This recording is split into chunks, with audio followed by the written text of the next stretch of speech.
Es con mucho la paciencia, que es justo lo que venimos viendo, ¿verdad? Del fruto del Espíritu. Entonces, gracias por su paciencia, porque es notoria. Vamos a tomar y aprovechar estos últimos minutos para poder avanzar con nuestra clase. Acompáñenme, por favor, a orar. Dios, te damos gracias por tu palabra. Gracias por lo bueno que tú eres, Señor. Gracias porque nos das la oportunidad de acercarnos a ti, de poder, Señor, estar cerca de ti, de poder aprender de tu palabra, Señor. Te pedimos que nos des la dirección en esta clase, que te entrones, que hagas tu voluntad y hagas la obra, Señor, que tú tienes preparado para nosotros. Dirígenos en esta clase de liderazgo, pues es a ti a quien venimos a buscar, Señor. Pedimos que no te limites, sino que nos hables de manera frontal, Señor, y como tú quieras, para que nosotros podamos corregir todo lo necesario en nuestras vidas.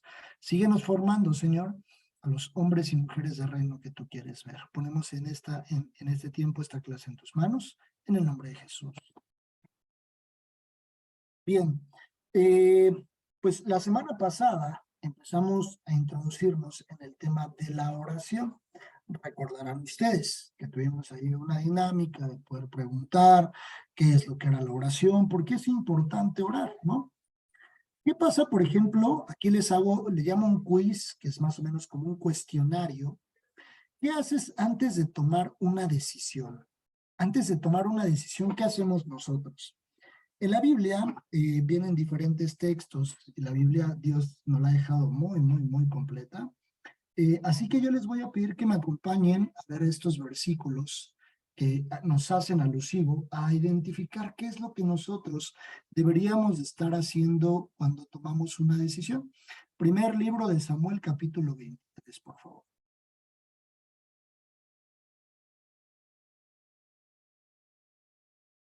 Primer libro de Samuel, capítulo 23. Dice, dieron aviso a David, diciendo, he aquí que los filisteos combaten a Keila y roban las eras. Y David consultó a Jehová diciendo, ¿iré a atacar a los filisteos? David se encontraba en un momento complicado en el que tenía que tomar una decisión. Pero dense cuenta un poco la redacción. Dice, dieron aviso a David diciendo, he aquí que los filisteos combaten a Keila y roban las eras. Y David consultó. Era un momento difícil en el que David tenía que poner a disposición en ese momento de él mismo y del pueblo la sabiduría que Dios le había dado. David recibe una indicación, no una indicación, sino recibe un aviso, y derivado de ese aviso es que David reacciona. Como si nos dijera, imagínense ustedes, ¿cómo reaccionamos cuando nos avisan de una noticia? Cuando nos dicen, oye, está pasando esto, oye, está sucediendo esto en tu vida, oye, tienes esta situación. ¿Cuál es la primera reacción que nosotros tenemos? Salimos corriendo y decimos, vamos y atendemos la necesidad, o lo primero que hacemos es lo que dice que hizo David. Dice, y David consultó a Jehová diciendo, iré a atacar a los filisteos. Y Jehová respondió a David, ataca a los filisteos y libra a Keila. Pero los que estaban con David le dijeron, he aquí que nosotros aquí en Judá estamos con miedo. ¿Cuánto más si fueres a Keila contra el ejército de los filisteos? Entonces David volvió a consultar a Jehová, y Jehová le respondió y dijo, levántate, desciende a Keila, pues yo entregaré en tus manos a los filisteos. La realidad es que David ya no tendría que haber consultado a Dios, porque la indicación de Dios ya había sido. Cuando David regresa con los hombres y les dice, vamos a ir a Keila, ellos tenían miedo, dice la Biblia. Y derivado del miedo les dicen, oye, no creo que sea lo más prudente, David, que vayamos a Keila. Y David le dice a Dios, oye, ¿no te habrás equivocado? ¿Sí vamos? Y Dios le vuelve a decir, sí, ve, porque la indicación ya había sido dada. Aún Dios, incluso en su amor por nosotros, si no nos quedara claro, si alguien tambaleara nuestras dudas, o lo que Dios, la decisión de Dios, podemos regresar con Dios y decirle, perdóname, la verdad es que tengo muy poca fe. Quiero solo confirmar que tú me digas lo que verdaderamente quieres que haga. Y entonces ejecutarlo. No dice la Biblia que Dios le haya dicho a David, ya te dije que sí, ¿no? ¿Verdad? Dice, ve. Nuevamente le contesta, ve. Levántate, desciende a Keila, pues yo entregaré en tus manos a los filisteos. Muchas veces las personas que nos rodean podrían meternos en dudas. Cuando Dios ya dio una indicación, los que están cerca de nosotros podrían ser los primeros en hacernos dudar. Que Dios ya nos dijo.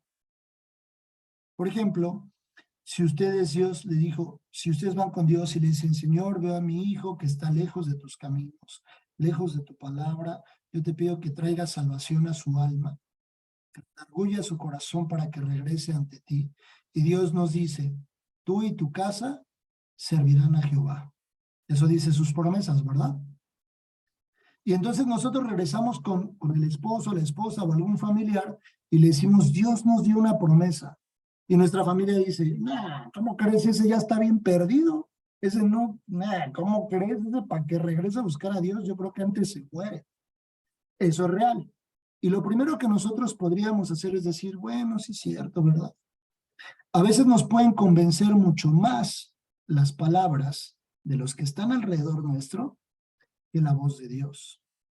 Y dice, y aconteció que cuando Abiatar, hijo de Ahimelech, huyó siguiendo a David a Keila, descendió con el efod en su mano y dado aviso a Saúl que David había venido a Keila, entonces dijo Saúl, Dios lo ha entregado en mi mano, pues encerrado, entrando en ciudad con puertas cerradas y cerraduras. Y convocó Saúl a todo el pueblo a la batalla para descender a Keila y poner sitio a David y a sus hombres. Mas entendiendo David que Saúl ideaba el mal contra él, dijo a Abiatar, sacerdote, trae el efod. Y dijo David, Jehová, Dios de Israel, tu siervo tiene entendido que Saúl trata de venir contra Keila y destruir la ciudad por causa mía. ¿Me entregarán los vecinos de Keila en sus manos? Vean las preguntas.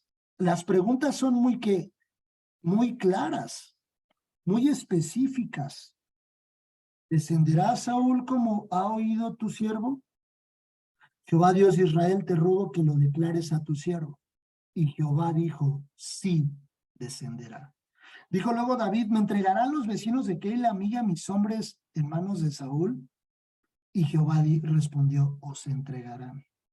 David entonces se levantó con sus hombres, que eran como 600, y salieron de Keila y anduvieron de un lugar a otro. Y vino Saúl, y vino a Saúl la nueva de que David se había escapado de Keila y desistió de salir.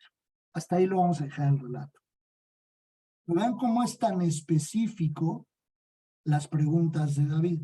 ¿Por qué dice que les mandó a traer el efod?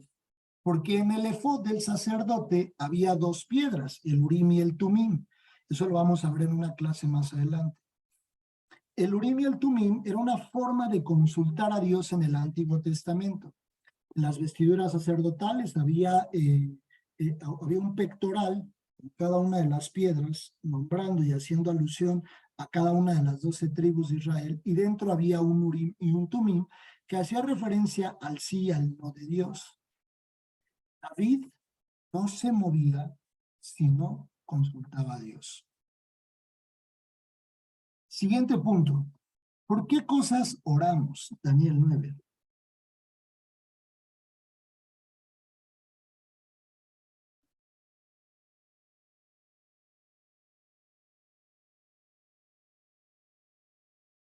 Dice Daniel 9. Oración de Daniel por su pueblo. En el año primero de Darío, hijo de Asuero, de la nación de los Medos, que vino a ser rey sobre el reino de los caldeos, en el año primero de su reinado, yo, Daniel, miré atentamente en los libros el número de los años de que habló Jehová el profeta Jeremías, que habían de cumplirse las desolaciones de Jerusalén en 70 años. Y volví mi rostro a Dios el Señor, buscándole en oración y ruego, en ayuno, silicio y ceniza, y oré a Jehová mi Dios e hice confesión diciendo, ahora, Señor, Dios grande, digno de ser temido, que guardas el pacto y la misericordia con los que te aman y guardan tus mandamientos. Hemos pecado contra ti. Hemos cometido iniquidad, hemos hecho impíamente, hemos sido rebeldes y nos hemos apartado de tus mandamientos y de tus ordenanzas. no hemos obedecido a tus siervos, los profetas, que en tu nombre hablaron a nuestros reyes y nuestros príncipes, a nuestros padres y a todo el pueblo de la tierra. Tuya es, Señor, la justicia y nuestra confusión de rostro, como en el día de hoy lleva todo hombre de Judá, los moradores de Jerusalén y todo Israel, los de cerca y los de lejos, en todas las tierras donde los has echado a causa de su rebelión con que se rebelaron contra ti. ¿Qué hace Daniel en esta oración? Hace un proceso de intercesión.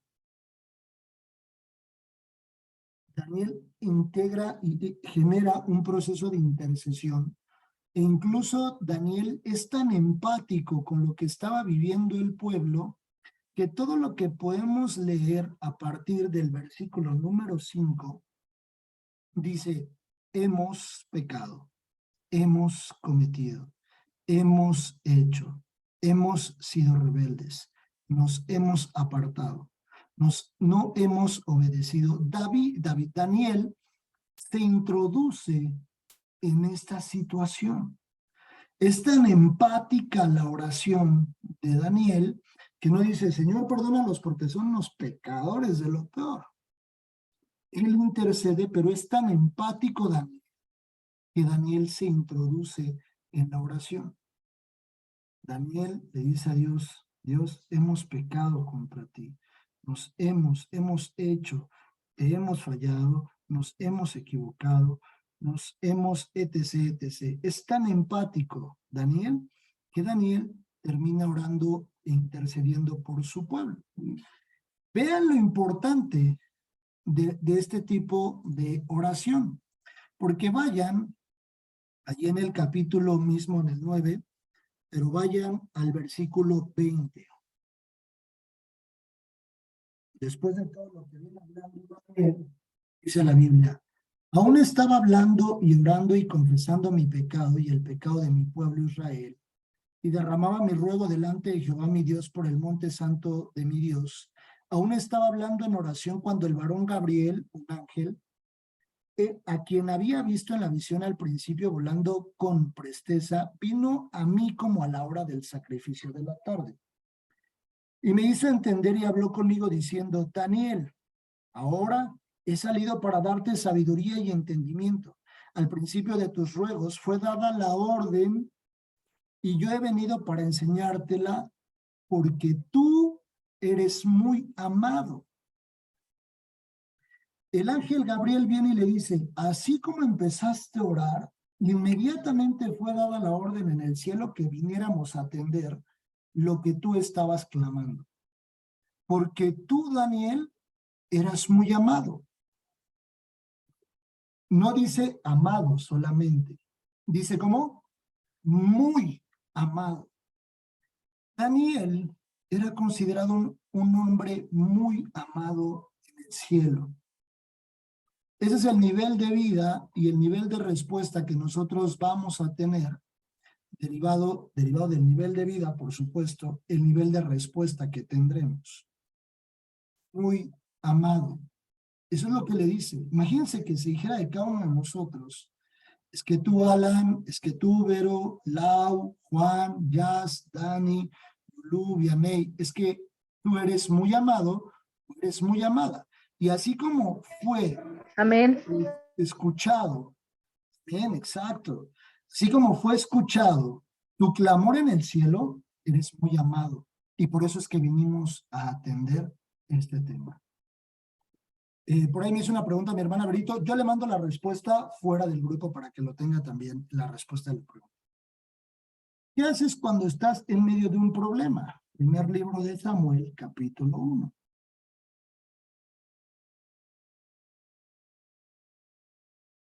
¿Qué hacemos cuando estamos en medio de un problema? Cuando la adversidad es tan grande, esta mujer que vamos a leer nos pone el techo muy alto, pero también nos enseña algo muy interesante de parte de Dios. Vayamos a leer los versículos para que estemos en contexto en la historia. Hubo un varón de Ramataim, de Sofim, del monte de Efraín, que se llamaba Elcana.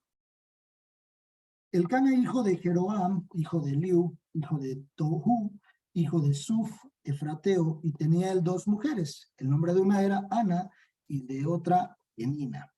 Y Penina tenía hijos, mas Ana no los tenía.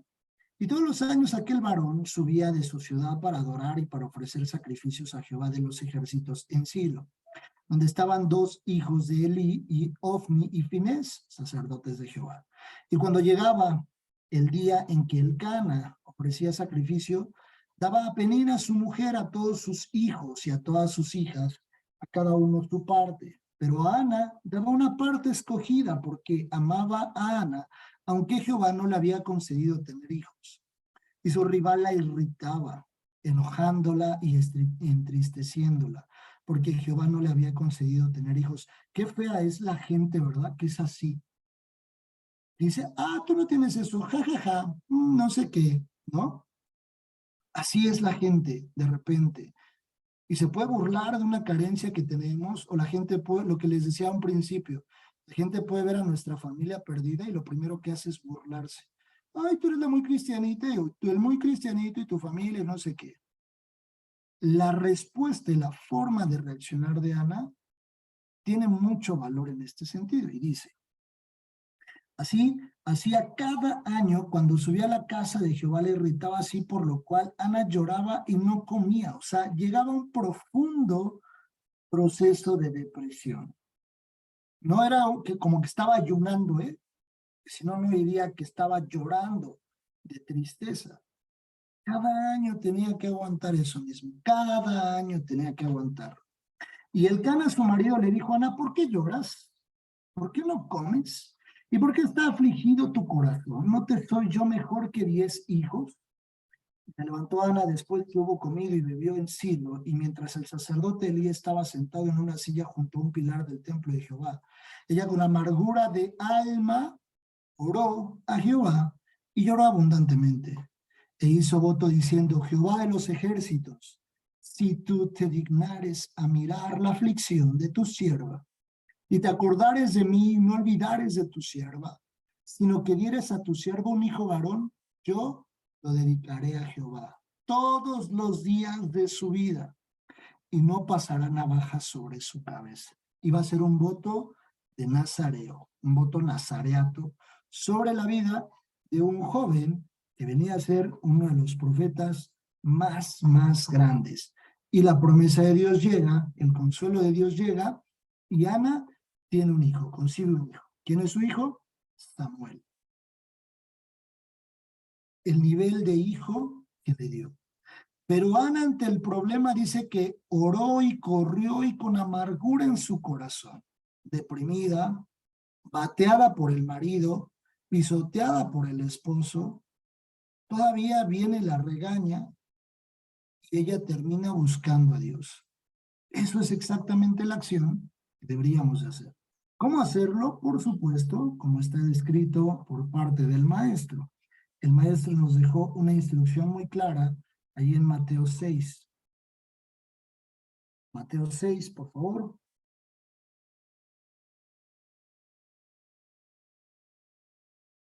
Exacto, mi hermana Berito. El voto de Nazareo es exactamente como el que tenía Sansón.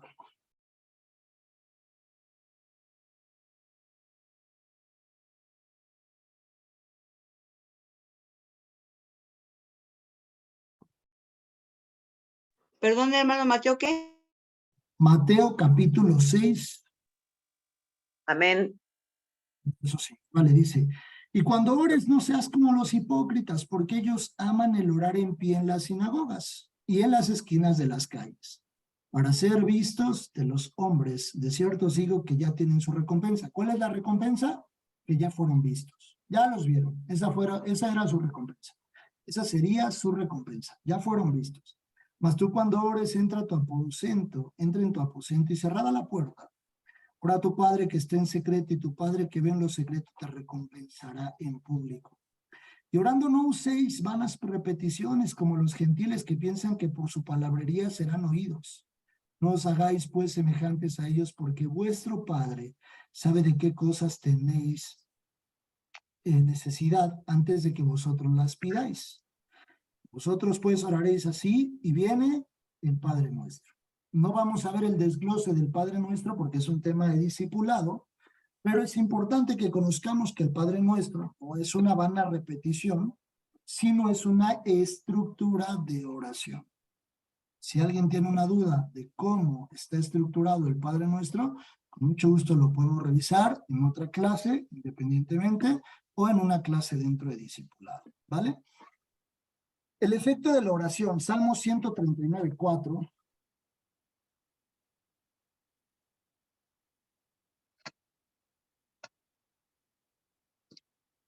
Dice la Biblia, pues aún no está la palabra en mi lengua, y aquí, oh Jehová, tú la sabes toda.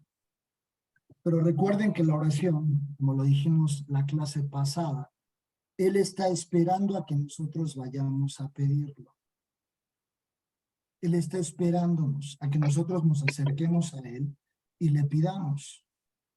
Dice, venid a mí todos los cargados que yo los haré descansar. Pero usemos estructuras, hablemos de temas de reino. Si tenemos una duda antes de tomar una decisión, ¿qué tipo de decisiones? Todas. Todas. Me voy a cambiar de casa, ¿tendré que consultar a Dios? Pero por supuesto, por supuesto. Me voy a cambiar de trabajo, ¿tendré que consultar a Dios? Pero por su megapuesto que sí. Me voy a casar, ¿tendré que consultar a Dios? No, bueno, ni se diga. Voy a emprender un negocio, ¿tendré que consultar a Dios? Todo, todo, todo, todo, pongan a Dios en el centro. Siempre pongan a Dios en el centro de todo. Siempre, siempre, siempre pongan a Dios en el centro de todo. Un varón que se la pasaba orando, que buscaba a Dios con cierta determinación, es Josué. Dice la Biblia ahí en Éxodo 33:11, que Josué era un hombre que siempre estaba en el templo, siempre estaba en el templo. Y casualmente derriba aproximadamente a 33 reyes, cuando Moisés solamente derrotó a 5 reyes, más o menos. Es glorioso lo que Dios le permitió hacer a Moisés, pero Josué era un hombre que se estaba preparando para las siguientes batallas. 33, 34 reyes son los que termina derrotando Josué. Muchos más de lo que Dios le permitió hacer a Moisés. Pero Josué nunca se separaba de la presencia de Dios. Siempre estaba orando. Dice la Biblia que Moisés entraba y estaba Josué. Moisés salía y estaba. Algo que yo les digo siempre en la facultad es, aquellas personas que no les guste adorar a Dios, aquellas personas que no les guste orar a Dios, la realidad es que deberían de pensar muy bien si quieren estar en la eternidad. Porque la eternidad se trata de eso, ¿eh? Estar adorando a Dios, estarle sirviendo, y a veces cómo nos cuesta trabajo hacer eso en nuestra vida en la tierra. Dios nos dio la vida para disfrutarla, y Dios no quiere que estemos todo el día ahí en su casa, ni tampoco somos quienes vamos a estar orando todo el día. Pero es importante que nosotros dediquemos un tiempo para buscar a Dios, sí, que sea la prioridad número 1. Que el servicio, por eso parte de las primeras materias es el servicio, y el servicio empieza en nuestra casa. Si nosotros no estamos acostumbrados y no queremos servir, difícilmente pues es algo que no vamos a hacer en la eternidad.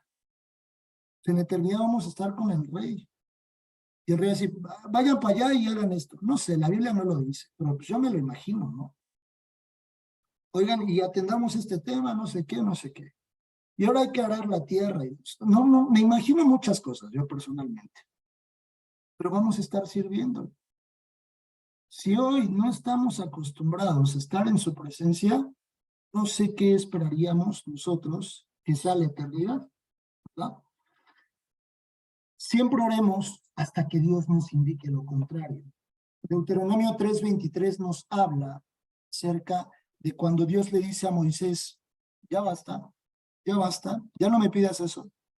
Porque Moisés le decía, quiero entrar a la tierra prometida, oye, la tierra que nos prometiste y que nos dijiste, donde fluye la leche y la miel. Y Dios le dice, basta, no me toques más ese tema. No más, no me toques más ese tema. hasta que Dios no nos diga lo contrario. Hay otro hombre en el Nuevo Testamento que Dios le dice, basta. ¿A quién le dice eso? ¿Alguien sabe? Bueno, lo va a complementar. Dice, bástate. Gracia, bástate mi gracia. Bástate mi gracia. Bástate mi gracia, se lo dice A a Pablo. Pablo. Exacto, mi hermano Por Dani, mi su, hermana por su Lulu. espina. Porque mi poder se glorifica en Exacto. tu debilidad. Es correcto. Porque Dice la mi poder Biblia se que- perfecciona. Exacto. Dice la Biblia que Pablo tenía como una enfermedad. Muchos dicen que era un tema de la vista.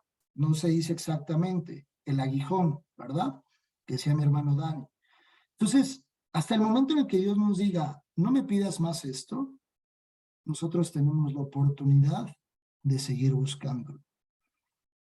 Dice ahí Deuteronomio también 31, las personas, cuando Josué va a entrar, cuando Josué va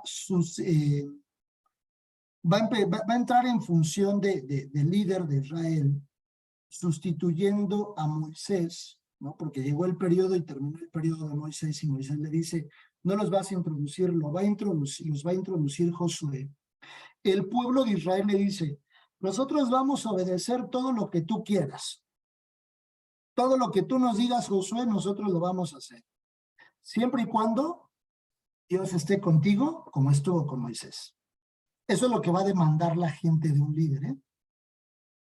Eso es lo que va a demandar la gente de un líder, va a decir, mientras Dios esté contigo y sea evidente la presencia de Dios, como lo estuvo con Moisés, ¿cómo no iba a ser evidente si cuando estaban murmurando de él, el Moisés ni sabía, y su hermana y su hermano estaban murmurando de él, y los cacha Dios, los escucha, y se llena de lepra a su hermano?